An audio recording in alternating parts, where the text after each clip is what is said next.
3-4 వచనాలు చదువుకొని కొద్ది నిమిషాలు మనం దేవుని వాక్యములో ధ్యానం చేద్దాం. యోహాను సువార్త 5వ అధ్యాయము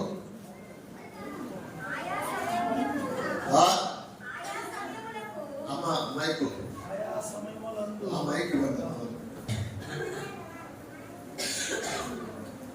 చదివండి, మైక్ ఇస్తే కొంచెం.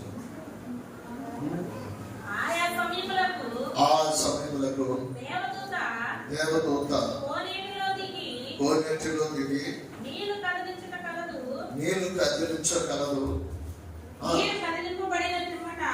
నీరు కదిలింపబడిన పిమ్మట మొదట ఎవడు దిగును ఎట్టి వ్యాధి గలవాడైనను బాగుపడను కనుక ఆ మండపంలో రోగులు, గుడ్డివారు, కృత్రివారు, కాలు చేతులు గలవారు చాలా ప్రార్థన చేస్తాడు. బ్రదరు తర్వాత వాక్యంలో వెళ్దాం. ప్రార్థన చేసుకుందాం. పరిశుద్ధుల ప్రేమ కలిగిన తండ్రి, ఘనమైన దేవాన్ని పరిశుద్ధ పాదాలకు వందనములు స్తోత్రములు తెలియజేసుకుంటున్నాం. దయచేసి కావాలంటే తండ్రి మీరు మీ రంగు చాటును భద్రపరిచారు ప్రభా. అయ్యా మా ప్రతి విషయంలో తండ్రి మీరు చూపిస్తూ మమ్మల్ని నడిపిస్తున్న తండ్రి మొదటి నెలలో ప్రభా గొప్పగా ఆయన మీటింగ్లు జరిగించి ఆయన నామాన్ని గ్రహం తెలుసుకున్నారు తండ్రి. ఆ మీటింగ్ లో వాడబడిన ప్రతి వారిని పట్టుకున్న దీవించి ఆశీర్వదించుకుంటున్నాం. సమయంలో ఆయన చదవబడిన వాక్యము విరిచి మా గుడి చుట్టూ మీ దాసులు మీరు బలపరచుకోవచ్చున్నాం. ఆత్మతో నింపడిన ఆయన మరి సంగములకు వినగలిగిన చదువులు గ్రహించగలిగిన మనసును నాకును మాకును మీరు దయచేయమని దాసును మీ చేతులకు అప్పగించుకుంటూ యేసు ఉన్నతమైన నామములో అడిగి వేడుకుంటున్నాం తండ్రి. ఆమేన్. దేవునికి స్తోత్రములు. ఈ భాగంలో చదవబడిన ఈ భాగం చాలా ప్రాముఖ్యమైనది. ఇది ఒక కోనేరు. ఈ కోనేరు దగ్గర 4 మండపములు కలవు. ఈ మండపం దగ్గర అనేక మంది రోగస్తులు కూడా కూర్చొని ఉన్నట్టుగా పడి ఉన్నట్టుగా మనం చూస్తున్నాము. దేవదూత వచ్చి ఆ నీళ్లు కదిలించినప్పుడు ఎవడు ముందుగా దిగునో వాడు ఎట్టి వ్యాధిగ్రస్తుడైనా స్వస్థత పొందుతాడని భాగంలో మనం చదువుకున్నాం. 4వ వచనం చదవమా. 4వ వచనం అందులోనే ఆయా సమయములో దేవదూత కోనేటిలో దిగి నీళ్లు కదిలించుట కలదు. నీళ్లు కదిలింపబడిన పిమ్మట మొదట ఎవడు దిగునో వాడు ఎట్టి వ్యాధిగ్రస్తుడైనను బాగుపడు. నిజంగా మొదట ఎవడు అందులో దిగుతాడో వాడు ఎట్టి వ్యాధిగ్రస్తుడైనను బాగుపడును. ఇక్కడ కోనేరు కలదు, కోనేరులో మండపాలు కలవు. దేవదూతలు వచ్చి ఆ సమయంలో నీళ్లు కదిలించడము. దేవదూతలు అంటే దైవజనులు వచ్చి వాక్యం అనే నీరును కదిలించినప్పుడు ఎవరైతే తమ హృదయాలలో అవాక్యాన్ని చేర్చుకుంటారో వాళ్ళందరూ బాగుపడతారు. ఎవరైతే తమ హృదయాలలో దేవదూత కదిలించినప్పుడు ఆ వాక్యం అనబడుతున్నప్పుడు మొదట ఎవడు అందులో దిగునో వాడు ఎట్టి వ్యాధిగ్రస్తుడైనను బాగుపడు. కనుక ఎటువంటి సమస్య అయినప్పటికీ కూడా వాడు బాగుపడను అని దేవుని వాక్యం సెలవిస్తున్నది. ప్రేమైనటువంటి దేవుని యొక్క పిల్ల కనుక మొదటిగా మనము నిజంగా నమ్మి విశ్వాసంతో మరి ఆ స్థలంలో దిగితే వెంటనే అతడు ఎటువంటి వ్యాధిగ్రస్తుడైనను అతడు బాగుపడుతున్నట్టుగా మనం చూడగలుగుతున్నాం. అందుకే ప్రభువును మొదట నమ్మాలి. అందుకే ప్రభు అని చెప్పాడు. ఒక వ్యక్తిని తీసుకొని వెళ్ళిపోయారు. ప్రభు ఇతన్ని చాలా దగ్గరికి తీసుకుపోయాము, ఎక్కడ పోయినా ఇతన్ని ప్రభుకు విడుదల కలగలేదు. మీ దగ్గర కూడా తీసుకొచ్చాము ప్రభా, ఈ రోగిని మీరు బాగు చేస్తారా అని అడిగినప్పుడు ప్రభు ఏమన్నాడంటే, నేను బాగు చేస్తానని చెప్పాల. నమ్ముట మీ వలనైతే నమ్మువారికి సమస్తము సాధ్యం అన్నాడు. ఒకవేళ మీరు నమ్మి ఈ స్థలానికి కానీ వచ్చి ఉంటే యేసు చెప్పిన బాగుంది, నమ్మాలి ప్రభు నిజంగా నీ కొరకు నా కొరకు ఈ భూమి మీదకి ఆయన ఒక ఇంటిగా అవతరించిన దేవుడని నమ్మాలి. ఏ పాపం ఎరుగని ఆయన మన కొరకు పాపముగా చేయమన్నాడు. తన కారణం ఎందుకంటే మన పాపాలు ఆయన మీద వేసుకున్నాడు. మనము నీతిమంతులుగా చేయడానికి, పరిశుద్ధులుగా చేయడానికి కొరకాయి.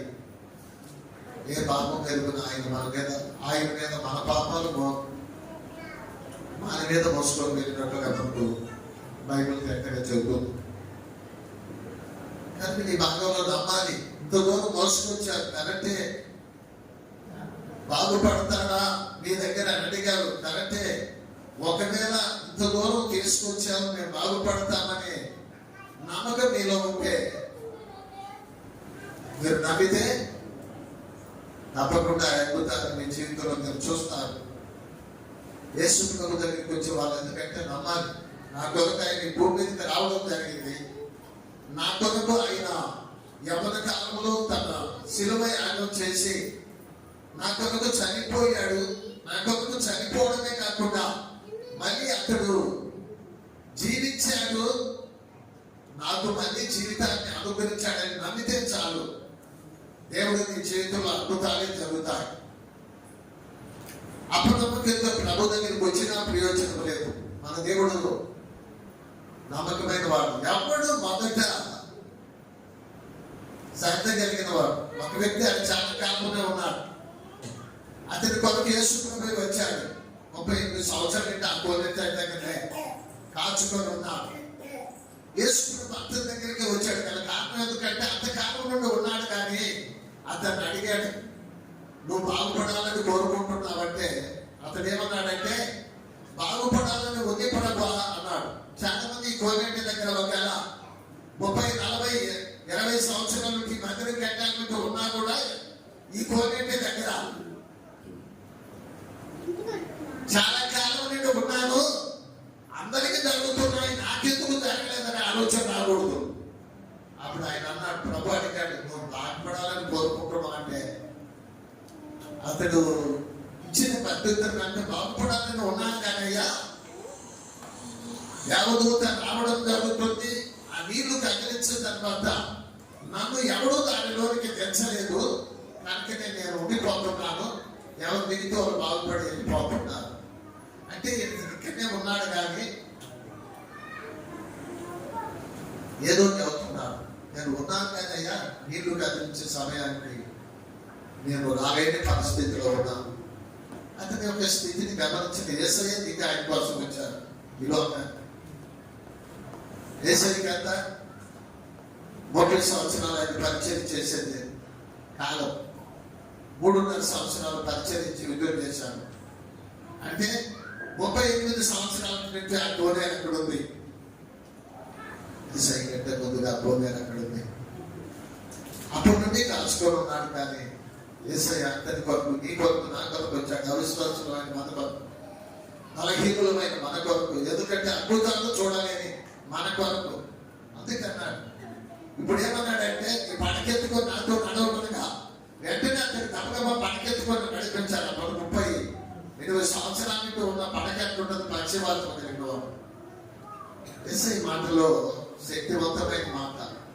అతడు వెంటనే తన పడకెత్తుకొని ఎటువంటి వెళ్ళిపోయాడు. అది చూసి అనేకులు ఆశ్చర్యపోతున్నారు, పట్టుకోవాలని చూస్తున్నారు. అవకాశం దొరకలేదు. మళ్ళీ తనలో దేవుడు కనపడ్డాడు. ప్రభు నీ పట్ల చేసిన కార్యాన్ని బట్టి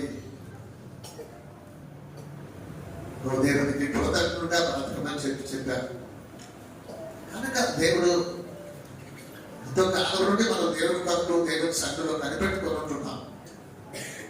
కానీ మనకు ఎందుకు ఈ కార్యం నా పట్ల జరగలేదేమో అదే ఆలోచన కూడా మనకు అప్పుడప్పుడు తడతా ఉంటాయి. కనుక నిజంగా ఎవడు ఆసక్తి కలిగి ముందుగా దిగుతాడు, వాడు ఎత్తి వ్యాధిగ్రస్తుడైనా కూడా వాడు బాగుపడుతున్నాడని నీ భాగంలో చూస్తున్నాను ప్రేమనటువంటి. కనుక వాళ్ళు ఎట్టి వాళ్ళైనా బాగుపడుతున్నారు అంటే ప్రభు యొక్క వాక్కు మీద ఆసక్తి కావాలి ప్రేమనటువంటి దేవుని యొక్క పిల్లలు.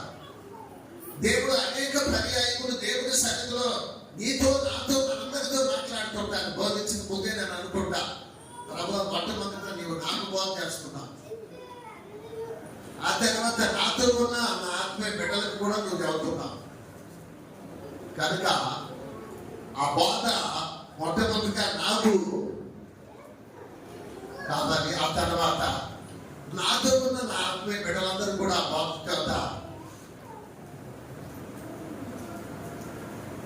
పరిపూర్ణ స్థితిలోకి రావాలి.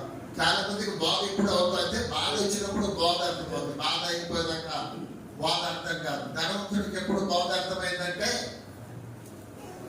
నరకంలోకి వెళ్ళిపోయినప్పుడు అయ్యా నమ్ముకుంటే బాగుండే కాలంలో నమ్ముకున్నాను. ఎప్పుడు భర్త అర్థమైంది అప్పటి వరకు చేసుకున్నప్పుడు గురించి ఇలాగే ఎవతున్నా కూడా ఏమాత్రం కూడా ఆలోచించలేదు.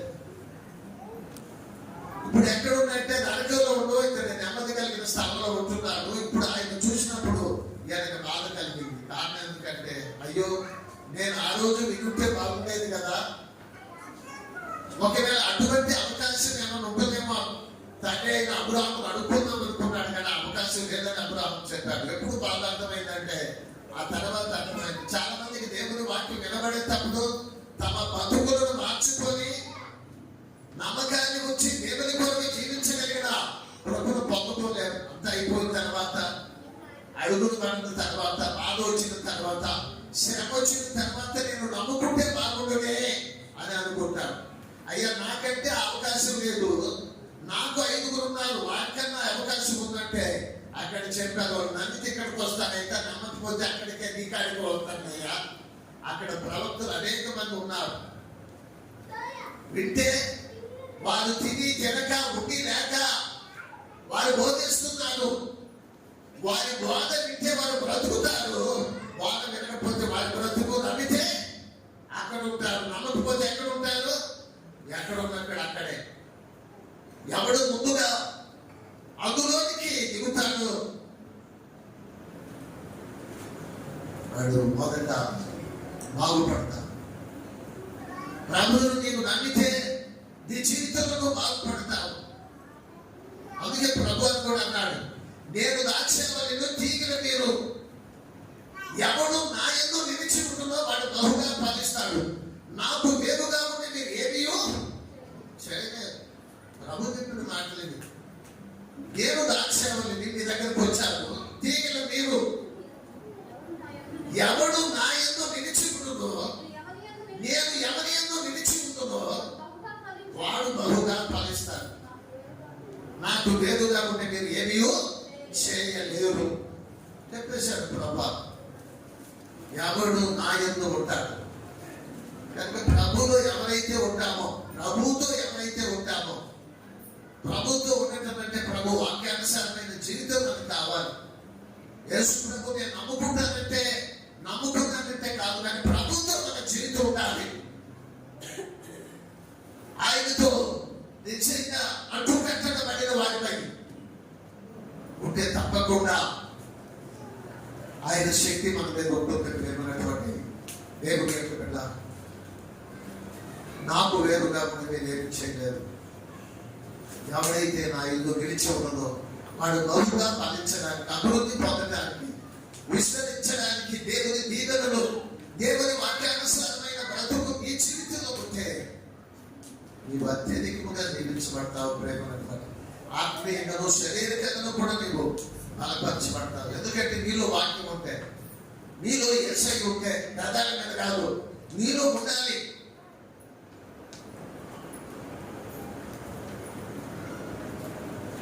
అందుకే మీరు పెద్దలతో నన్ను కనపరుస్తున్నారు, కానీ మీ హృదయం నాకు దూరంగా ఉన్నది అని యెషయా ప్రవక్త ద్వారా దేవుడు మాట్లాడాడు. ఈ ప్రజలు పెదవులతో నన్ను కనపరుస్తున్నారు, కానీ వారి హృదయం నాకు దూరంగా ఉంది. హృదయంలో ఏదో పెట్టుకొని పెదవులతో నీ హృదయపూర్వకంగా దేవునికి నీవు అర్పించుకో. నిజంగా ఆయనతో ఉన్న ప్రతి తీగ బహుగా ఫలించడానికి అవకాశం ఉంది. నువ్వు ఫలించాలంటే, నువ్వు బాగుపడాలంటే మొదట నువ్వు చేయవలసింది ఏంటంటే, మొదట ఆయన మీద నీవు ఆధారపడాలి, ఆయనతో ఉండటానికి ఇష్టపడాలి. నిజంగా ఆయన శ్రమంలో పాల్గొనే స్థితిని నాకు నువ్వు ప్రభా, అటువంటి సామర్థ్యమును నాకు నీకు దయచేయి ప్రభా. ప్రభుత్వం తడవనుకున్నాను, నేను తలుపు అంతా నిలబడి తట్టుచున్నాను. దేవుడు అందరి హృదయాల దగ్గరికి వచ్చి తడుతున్నాడు. మీటింగ్ లో తడుతున్నాడు, మందిరాలలో తడుతున్నాడు, ప్రతి ఒక్కరిని తడుతున్నాడు. నేను తలుపు వద్ద నిలబడి తట్టుచున్నాను. ఎవడైనను నా స్వరము విని తలుపు తీస్తే నేను అతని దగ్గరికి వచ్చేస్తాను. ఎంత గొప్ప పిలుపు చూడండి, ఎంత గొప్ప ఆహ్వానం చూడు. దేవుడు మన హృదయం అనే తలుపు తడుతున్నాడు. నా కుమారి, నా కుమారుడు, నీకు తలుపు తెచ్చు, నేను నీలోనికి రావాలనుకుంటున్నాను. ఇష్టపడి నువ్వు తలుపు తెరిస్తే యేసయ్య అంత ఉన్నతమైన స్థితిని విడిచిపెట్టి మనలో ఉండాలనుకుంటున్నాను. పశువుల పాట కంటే అభిమానమైన మన హృదయంలో ఆయన నివసించడానికి ఇష్టపడుతున్నాడు. మనలో బాగు చేయడానికి, మనలో ఉండటానికి ఆయన ఇష్టపడుతున్నాను. ఏ మంచి లేని మనములను ప్రేమించడానికి ఆయన ఇష్టపడుతున్నాను. కారణం ఎందుకంటే ఆయన మనమంటే పిచ్చి ప్రేమ. అందుకే మన కొరకు ఈ భూమి మీదకి వచ్చాడు. ఎందుకంటే తన స్వరూపంలో చేసుకొని తన బిడ్డగా చేసుకున్నాడు కాబట్టి మనమంటే ఆయన పిచ్చి. అందుకే మన హృదయ దగ్గరికి వచ్చి తడుతున్నాడు. నా కుమార్తె, నీ తలుపు తెరువు, నా కుమారుడా నీ తలుపు తెరువు, నేను నీలోనికి రావాలి. ఎవడు నా స్వరము విని తలుపు తీస్తాడో వాడితో నేను ఉండాలనుకుంటున్నాడు. దేవుని యొక్క స్వరము విని తలుపు తీస్తే దేవుడు నీతో ఉంటానంటున్నాడు. దేవుని స్వరం లోకంలో ఉన్న స్వరాలన్నీ మానవుని గందరగోళం చేస్తున్నారు. కానీ మద్రాసు వెళ్తే చూస్తే ప్రతి వారి చెవులు ఏదో ఒకటి బుగ్గులాడుకుంటే వెళ్ళిపోతున్నారు. ఏ స్వరాలు, ఏదో లోపల నుండి వచ్చే స్వరాలు, అనేకమైన రకాల స్వరాలు ఊరుగా పంపుతున్నారు. మంత్రులు ఎక్కడ పడుతున్నారు, ఆ టాపిక్లు అర్థం కానట్లు ప్రతి వారి చెవులో ఆ స్వరము వినడానికి ఇష్టపడుతున్నారు. ఇలాంటి స్వరాలలో దేవుని స్వరము వినబడదు. ఎందుకంటే ఈ స్వరాలలో, అనేకమైన స్వరాలలో మనం కూడా ఆనందించాలనుకుంటున్నాం. అందుకే పెడవ స్వామీయులకు స్వరం విన్నపన్నది. భక్తుడైన ఏలియాకు వినపడలేదు. ఏలి అప్పుడు చాలా వృద్ధాప్యంలో ఉన్నాడు. ఆయనకి వినపడలేదు, ఆయనకి వినపడుతుంది.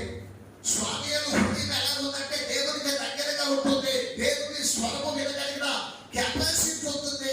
ఎందుకంటే ఆయన దేవుని మందిరంలో సేవకుడి పరిచారకుడిగా ఉంటున్నాడు, నమ్మకమైన బిడ్డగా ఉంటున్నాడు. దేవుడు అతనితో మాట్లాడడానికి ఇష్టపడ్డాడు.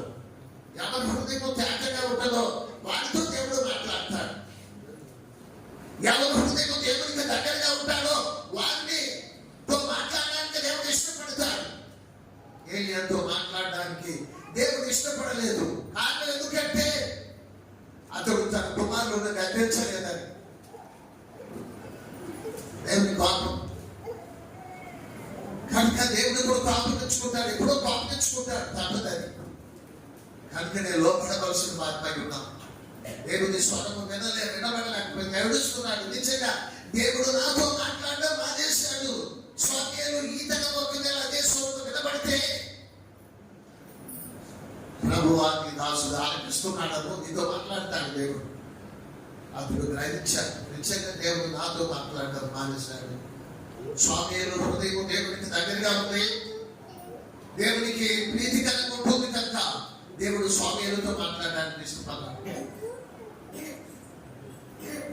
అతనికి గొప్ప అధికారం ఇవ్వడానికి దేవుడు ఇష్టపడ్డాడు. ప్రేమటువంటి దేవుని యొక్క ఎవడు ఆయన స్వరము వింటో అతనితో ఉండటానికి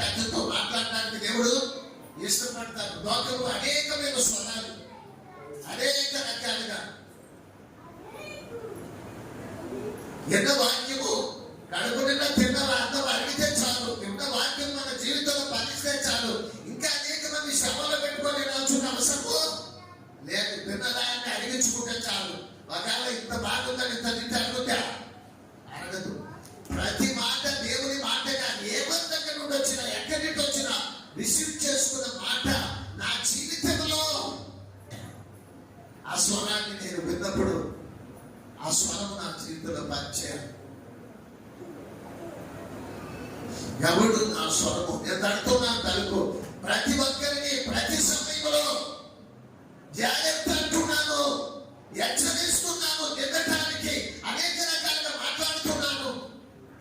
ఎవడైతే నా స్వరము వినుడో, స్వరము విని తలుపు తీస్తే నేను అతనిలోనికి రావడానికి ఇష్టపడుతున్నాను. ఆయన అంత ఉన్నతమైన స్థితిని దిగి నీ కొరకు నా కొరకు ఈ భూమి మీదకి వచ్చిన దేవుడు ఆయన మనతో ఉండాలన్న ఇష్టం, మనలో ఉండాలన్న ఇష్టపడుతున్నాను. అటువంటి గొప్ప దేవుని మనం కలిగి ఉన్నాము. ప్రేమైనటువంటి దేవుని యొక్క పిల్లలు. ఎవడు నా స్వరము విని తలుపు తీస్తాడో వాడితో నేను ఉంటానన్నాడు. నిజంగా అటువంటి స్థితి దేవుడు మనకు అనుగ్రహిస్తున్నాడు. ప్రేమైనటువంటి దేవుని యొక్క పిల్లలు. నిజంగా దేవుని దగ్గర పాడేపడి అడిగితే దేవుడు అటువంటి కృపను మనకు అనుగ్రహించడానికి ఇష్టపడుతున్నాడు. ప్రేమైనటువంటి దేవుని యొక్క పిల్లలు. కనుక అటువంటి స్థితిని మనకు కలుగు చేయడానికి దేవుడు ఇష్టపడుతున్నాడు. 146 కీర్తన 5వ వచనం చదువునా. 146 కీర్తన 5వ వచనం.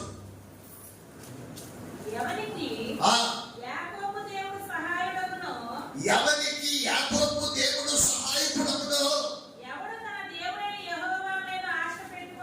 ఎవడు తన దేవుడైన యెహోవా మీద ఆశ పెట్టుకొనునో, వాడే ధన్యుడు. దేవునికి స్తోత్రం. హల్లెలూయా. ఈ భాగంలో చదువుతున్నాడు. దావీదు ఒక చక్కటి మాట అంటున్నాడు. ఏమంటున్నాడమ్మా? ఎవరికి యాకోబు దేవుడు సహాయకుడునో, ఎవరికి యాకోబు మన పితరుడైన యాకోబు దేవుడు సహాయకుడిగా ఉండును, ఎవడు తన దేవుడైన యెహోవా మీద ఆశ పెట్టుకొనునో, వాడు ధన్యుడు. దేవుని పుణ్యాన్ని ఆశ పెట్టుకోవాలి. ఆయన నన్ను ఉద్ధరించేవాడు, ఆయన నన్ను బాగు చేసేవాడు, ఆయన నన్ను బలపరిచేవాడు, ఆయన నాకు ఈవులను అనుగ్రహించే దేవుడు. ఎవరు ఉద్ధరించలేదు లోకంలో? మనలను ఉద్ధరించేవాడు, మనలను ఆదరించేవాడు, మనలను బలపరిచే ఆయన మీద మనం ఆశ పెట్టుకోవాలి. యెహోవా ఆయన మీద ఆశ పెట్టుకున్నవాడు ధన్యుడైన దేవుడి వాక్యం సెలవిస్తుంది. ప్రేమైనటువంటి దేవుని కొరకు ఆశ. అప్పుడు దేవుని కొరకు ఆశపడుతున్నాడు.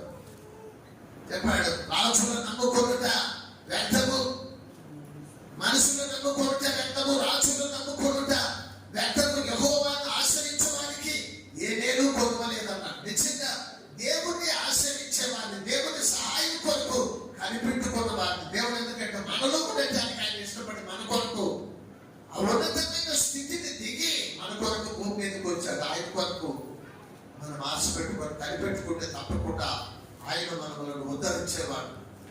ఆయన మనకు సహాయం చేయడానికి ఆయన చేతులు మనకు దగ్గరగా ఉన్నాయి. ప్రేమైనటువంటి దేవుని యొక్క పిల్లలు. ఆయన మనకు సమీపంగా ఉన్న దేవుడు, మన అవసరాలను తీర్చే దేవుడు, మన బాధ నుండి మనకు నిటూర్పును కలుగు చేసే దేవుడు, సమస్త విషయములలో సహాయం చేసే దేవుడు నీ హృదయానికి దగ్గరగా ఉన్నాడు. ఆయన నీతో మాట్లాడుతున్నాడు. ప్రతి నిత్యము వాక్యం చేస్తాడు. ఎప్పుడైతే నువ్వు ఆ దేవుని వాక్కును ఆలకిస్తావో నీ జీవితంలో అనేకమైన అద్భుతాలు నీ జీవితంలో చూడడానికి దేవుడు అవకాశాన్ని నీకు కలుగు చేశాడు. ప్రేమైనటువంటి దేవుని యొక్క పిల్లలు. యాకోబు దేవుడు కొరకు ఆశ పెట్టుకోమంటున్నాడు. నిజంగా ఆయన కొరకు ఆశ పెట్టుకో. యాకోబు రాసిన పత్రికలు అంటాడు, 1వ అధ్యాయంలో యాకోబు రాసిన పత్రికలో ఒక మాట అంటాడు, చక్కటి మాట. ఇది కూడా మీలో ఒక మాట, చక్కటి మాట. యాకోబు రాసిన పత్రిక 1వ అధ్యాయము 5వ వాక్య భాగంలో ఒక చక్కటి మాట. నీలో ఎవరికైనాను జ్ఞానము పొదువుగా ఉండిన ఎడల అతడు దేవుణ్ణి ఆశ్రయించవలెను. మీలో ఎవరికైనాను జ్ఞానము పొదువుగా ఉండిన ఎడల ఉన్నాడు, దేవుణ్ణి ఆశ్రయించవలసిన వాడై ఉన్నాడు. ఆయన బుద్ధి, జ్ఞానము, ఐశ్వర్యము, ఆరోగ్యము సమస్తము ఆయన మూల కలిగినవే కనుక ఆయన అడిగితే ఆయన తప్పకుండా అంతిని అనుకరించేవాడు. నీ కొలువు తీర్చగలిగిన వాడు, జ్ఞానమును అనుకరించగలిగిన వాడు, కృప వెంబడి కృపను దయచేయగలిగిన గొప్ప దేవుడు అంటే యాకోబు దేవుడు. అందుకే నీలో ఎవరికైనాను జ్ఞానము కొలువలేట్లా అది యెహోవాను అడగవలను. ఆయన దగ్గర ఉంటారు, ఆయన మాత్రమే గౌరవిస్తారు. అయ్యా మమ్మల్ని బాగు చేయి ప్రభా, కావలసిన బుద్ధి నాకు దయచేయి ప్రభా. బుద్ధిహీనుడిగా ఉంటున్నాడు తండ్రి, బుద్ధిహీనురాలుగా బ్రతుకుతున్నాను ప్రభా. సత్యమును అనుసరించి నడుచుకునే కృప నాకు దయచేయి ప్రభా. అటువంటి జ్ఞానాంతరములను నాకు నీకు కలుగు చేయమని దేవుడు అడిగితే తాను దేవుడు మనకు జ్ఞానాన్ని ప్రసాదిస్తాను. కలుగుని తక్కువలో వస్తుంది, అక్కడ వస్తుంది, ఇక్కడ వస్తుంది అని అది కాదు. ఉచితంగా దేవుడు ఇస్తామంటున్నాడు నీకు జ్ఞానమును. దానియేలు ఏ డబ్బెట్టు చదవలేదు, రాబోతుందని కూడా చెప్పగలిగాడు. యోహోను ఏ డబ్బెట్లో చూడలేదు, జరిగిపోయిన సంగతులని డైరెక్ట్ గా చెప్పేశాడు. కనుక జ్ఞానమును బుద్ధిని అనుకరించు దేవుడు ఆయన. ఆయన ఆశ్రయించేస్తాను, అన్నింటిలో విషయాన్ని పొందుతాం. కనుక ఆయన అడిగితే చాలు, ఆయన సహాయకుడు, ఆయన నిన్ను ఉద్ధరించువాడు, నిన్ను బలపరిచేవాడు, నీకు సహాయం చేసే దేవుని మీద నీవు ఆధారపడితే నీ జీవితం ఎంత బాగుంటుందో. నిజంగా నీవు దేవుడి మీద ఆధారపడితే దేవుడు నీకు సహాయకుడిగా ఉంది. నేను అన్ని విషయాలలో బుద్ధి, జ్ఞానము, విషయం సమస్తము ఆయన నీకు ఇచ్చి తృప్తిపరచడానికి ఆయన శక్తి కలిగిన దేవుడు.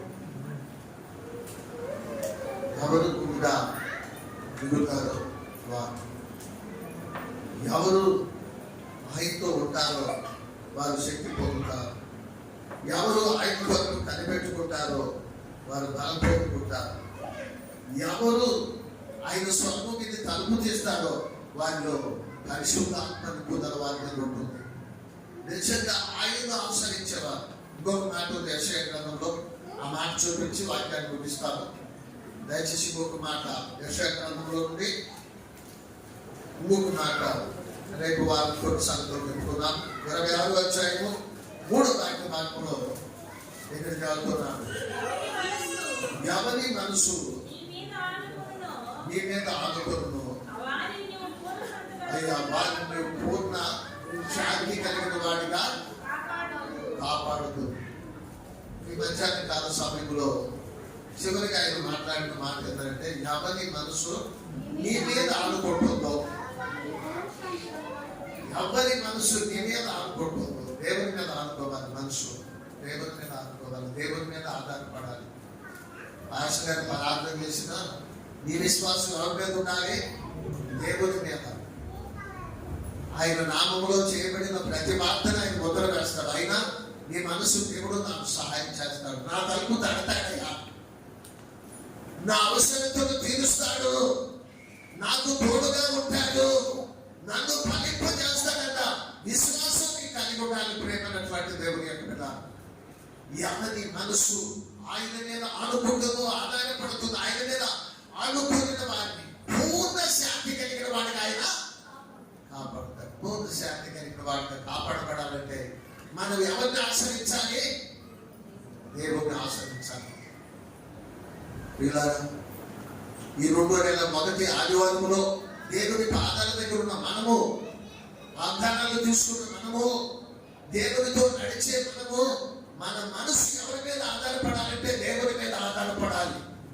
దేవా నీ పాద సన్నిధికి వచ్చిన నన్ను, నా హృదయ వాంఛను తండ్రి నీవు తీర్చే దేవుడని నాకు తెలుసు. ఎందుకంటే నీవు నిలచిన అతిథిగా బహుగా ఫలిస్తుందని మీరు వాగ్దానం చేశారు.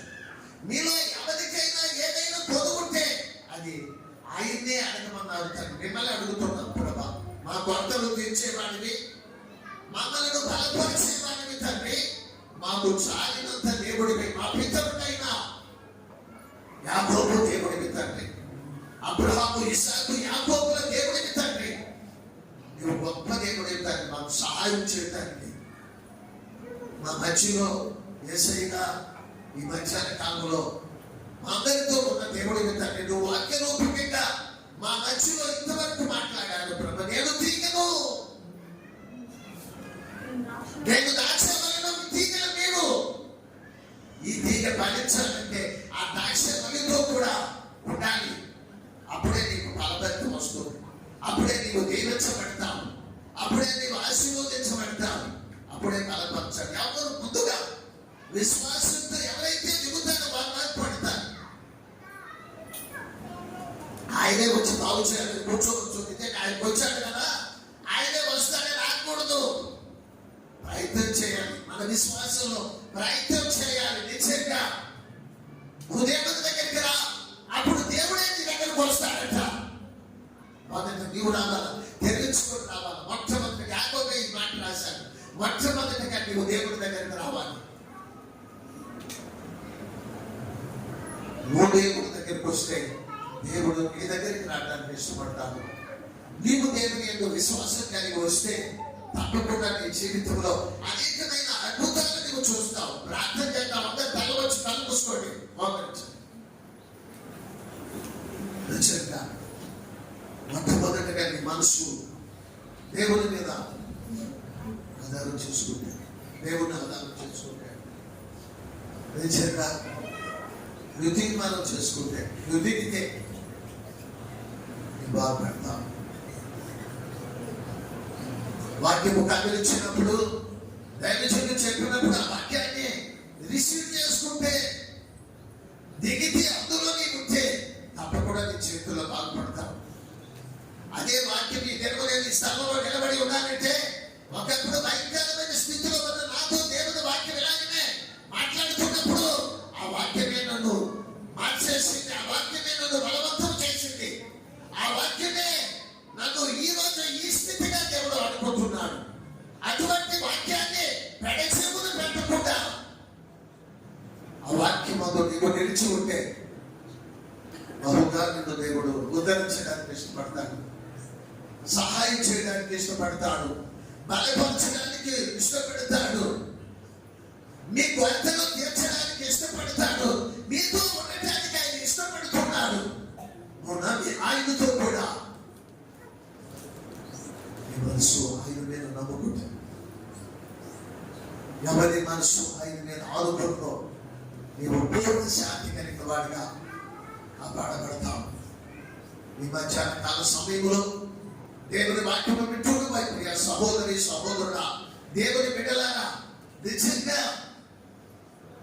నీవు మొదట నన్ను ప్రభువును విశ్వసిస్తే కాదు నీ జీవితంలో అనేకమైన అద్భుతాలు నీవు చూడగలుగుతావు, నెమ్మది సమాధానం చూడగలుగుతావు, అనేకమైన శోధన నుండి నీవు తప్పించబడతావు, వ్యాధుల నుండి నువ్వు విడిపించబడతావు, అనేకమైన సంఘటనల నుండి నీవు ఉద్ధరించబడతావు, దేవుని మహాకృప చేత నీవు బలపరచబడతావు.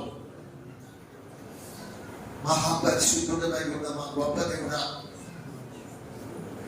మధ్యాహ్న కాలంలో నన్ను మమ్మల్ని అందరినీ ప్రేమించి మీ వాక్యం చేత మా అందరితో మాట్లాడారు ప్రభా. మీ వాక్యము రిసీవ్ చేసుకున్న ప్రతి బిడ్డ ఆ వాక్యంలో ఉన్న సారాంశాన్ని గ్రహించి ఆ వాక్యానుసారంగా నడుచుకొని మీరు అనుగ్రహించు ప్రతి ఆశీర్వాదకుడు ప్రతి దండులు ఉన్నట్లుగా మీ కృప అనుగ్రహించండి ప్రభా.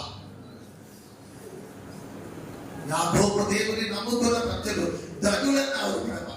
అటువంటి ధన్య జీవితంలో మా పితరుడైన యాకోబు యొక్క దేవుడివై ఉన్న, మా దేవుడివై ఉన్న, నిన్ను నమ్ముకున్న ప్రతి బిడ్డలు ధనులకున్నట్లుగా, మిమ్మల్ని ఆశ్రయించిన ప్రతి కుటుంబము నీలో కట్టబడినట్లుగా, ప్రతి కొరత నీ నామములో తీర్చబడినట్లుగా నీ కృపను అనుగ్రహిస్తున్న తండ్రి స్తోత్రం పొందుతాన్ని. విశ్వసించిన ప్రతి జీవితంలో నీ కార్యాలను జరుగునట్లుగా నీ కృపను అనుగ్రహించండి ప్రభా. బలహీనులుగా ఉన్న బిడ్డలు మీరు ముట్టండి ప్రభా. అవసరాల కొరకు మీ సన్నిధిలో అప్లికేషన్లు పెట్టిన ప్రతి అప్లికేషన్ యేసు నామములో తీర్చబడును గాక అని ప్రార్థిస్తున్నాను ప్రభా. వారి కుటుంబ అవసరాలన్నీ తీర్చండి ప్రభా. వారికి ఉన్న ప్రతి సమస్యలో తండ్రి అద్భుతమైన కార్యాలు బిడ్డల పట్ల మీరు జరిగించండి ప్రభా. నెమ్మది, సమాధానము, ఆరోగ్యము, సమృద్ధి చెంత వాటిని మీరు తృప్తిపరచమని ప్రార్థిస్తున్నారు తండ్రి. మీ కృప చేత నిలబడి తండ్రి వాక్యము విని విడిచిపెట్టే వారు కాకుండా ఆ వాక్యములో ఉన్న సారాంశం ద్వారా వారు శక్తిని, బలమును పొందుకొని మీలో ఆనందించే వాక్యములు బిడ్డలందరికీ దయచేయండి ప్రభు. పూర్ణ శాంతి కలిగిన వారుగా బిడ్డలు వారి కుటుంబాలు కాపాడబడినట్లుగా మీ కృప వారి మీద కుమరించండి ప్రభా. మొదటి నెల అద్భుత రాత్రులు అద్భుత రీతిగా జరిగించిన దేవుడా స్తోత్రములు తండ్రి. వారిని, వారి కుటుంబాలను మీరు అత్యధికంగా దీవించండి ప్రభా. మరి చేసిన వారిని, ప్రార్థన చేసిన వారిని, పరిచయం చేసిన వారిని, గుప్పెట్లో విప్పిన ప్రతి కుటుంబాలను మీరు దీవించండి ప్రభా. ఈ కృపతో మరి ప్రార్థిస్తున్నాను తండ్రి.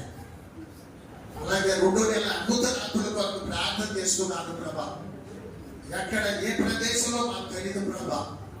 మీరు ఎక్కడికి నడిపిస్తారు, మీకు నడవటానికి ఎల్లప్పుడూ సిద్ధంగా ఉన్నాం ప్రభా. కనుక మీరే సహాయం చేయండి, బలపరచమని ప్రార్థిస్తున్నాను తండ్రి. ఈ 2వ నెల మొదటి ఆదివారంలో ప్రభు ఉంటుండగా ఈ వాక్యం అన్ని హృదయాలు కదిలించున్నట్లుగా ప్రభా బిడ్డలు చెప్పిన సాక్ష్యాలను బట్టి వారి కుటుంబాలలో నెమ్మదిని, సమాధానమును మీరు అనుకరించండి ప్రభా. ఇచ్చిన వాగ్దాన ఫలములు బిడ్డలందరూ అనుభవించినట్లుగా మీ కృపతో నింపి బలపరచమని, ముందున్న కార్యక్రమం అంతటిలో మీ సహాయం ఉంచమని, ఉదయం నుండి రాత్రి వరకు ప్రార్థిస్తున్న ప్రార్థనా టీము బిడ్డలు వచ్చి పరచండి ప్రభా. వారి వారి సమయంలో మళ్ళీ అయ్యా తండ్రి ప్రార్థించడానికి తీర్మానం తీసుకొని వచ్చిన బిడ్డలందరినీ బలపరచండి ప్రభా. దేశం కొరకు, దేశ ప్రజల కొరకు, నశించిపోతున్న ఆత్మల కొరకు తండ్రి ఎన్నో కుటుంబాలు, ప్రకటన అవస్థలో ఉన్న కుటుంబాలు కట్టబడడానికి కొరకు కన్నీటితో ప్రార్థన చేస్తున్న ప్రతి ప్రార్థనా పరులైన బిడ్డలు మీరు బలపరచండి. మీ రాజ్య వ్యాప్తి కొరకు బిడ్డలు వాడుకోండి తండ్రి, బలపరచండి తండ్రి. ఈ పరిచయంలో ప్రతి ఒక్కరి మీద మీ చేతులు ఉంచండి ప్రభా. మీ బల దగ్గరికి చేరి వచ్చిన ప్రతి ఒక్కరూ శక్తి, బలమును పొందుకోమని ప్రభా. అటువంటి స్థితిని మా అందరికీ మీరు కలిగించేయమని, బలపరచమని, ఒక్కొక్కరి మీద మీ చేతులు ఉంచి బలపరిచి దుష్టుని ఎవరి మీద అధికారం లేకుండా లయపరిచి ప్రతి కుటుంబము మీ రెక్కల క్రింద కప్పి కాపాడమని, దీవించమని, చిన్న బిడ్డల విషయంలో చాలా తండ్రి ప్రభా తల్లిదండ్రులు జాగ్రత్త కలిగే ప్రభా. అయ్యే తండ్రి వారు చెల్లుకు దూరంగా వచ్చేటట్టుగా ప్రభా, లోకానికి దగ్గర కాకుండా లోకానికి దూరస్తులుగా బిడ్డలు చేయనట్లుగా మీ కృపను అనుగ్రహించండి. ఏ తల్లిదండ్రులు ఇబ్బందులు పడకుండా, సమస్యలు ఎదుర్కొనకుండా చిన్న వయసు నుండి బిడ్డల విషయంలో ఒక బాధ్యతయుతంగా తండ్రి పరిచయనట్లుగా మీ కృప అనుగ్రహించమని, బిడ్డల మీద మీ చేతుల నుంచి బలపరచమని, యవన బిడ్డలు తొమ్మిదికుండా కాపాడమని ప్రభా మీ కృప వర్షం వారి మీద కుమరించమని, మెడికల్ గా ఎగ్జామ్స్ రాస్తున్న వారు, ఇంకా రకరకాలైన ఎగ్జామ్స్ కొరకు ప్రార్థించిన ప్రతి ఒక్కరి జీవితంలో ఒక అద్భుతమైన కార్యాలు జరిగించి మీరు మాత్రమే మహిమ తీర్చుకోవమని యేసయ్య పరిశుద్ధమైన నామములో ఈ ప్రార్థన అడిగి వేడుకొనుచున్నాను తండ్రి. ఆమేన్.